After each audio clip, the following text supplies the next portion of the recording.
Maiti ya mbunge wa Emuru wa Dikirr Johana Ng'eno na watu wengine 5 waliofariki kwenye ajali ya helikopta huko Mosop, kaunti ya Nandi ilihamishwa hadi makafani ya Lee hapa Nairobi siku ya Jumapili.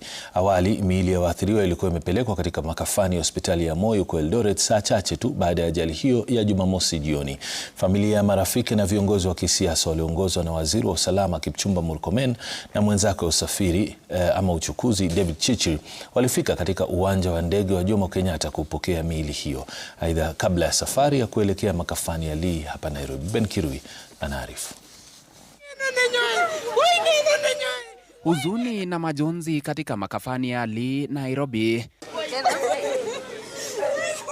Miili ya waathiriwa 6 wa ajali ya helikopta akiwemo mbunge wa Emuru wa Dikirr Johana Ng'eno, wafanyikazi wake Robert Kipkoech Keter, Amos Kimwetich Rotich, Nicholas Kosgei, Wycliffe Kiprotich Rono na rubani kanali mstaafu George Were ikifikishwa hapa.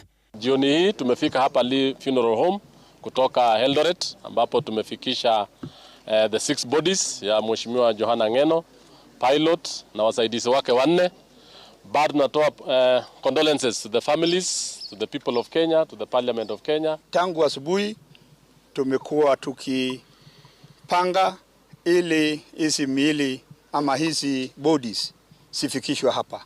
Tumefikisha na tunataka tu kuambia wananchi wetu wa Kenya ya kwamba yale yamefanyika. Familia, marafiki pamoja na wabunge wakikusanyika hapa kwa huzuni mwingi, miili ya waathiriwa ikitolewa na kuwasilishwa katika makafani ya Lee. Kwanza kabisa, our bodies are in very bad shape.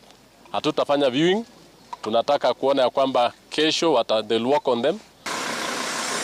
Awali miili ya waathiriwa ilipokewa katika uwanja wa kimataifa wa Jomo Kenyatta saa 11 jioni baada ya kusafirishwa kutoka makafani ya hospitali ya Moi Eldoret ambapo ilihifadhiwa saa chache baada ya ajali hiyo ya Jumamosi jioni. We knew the honorable member personally. I knew past 3 of the members in a personal way. The honorable Johana Ng'eno,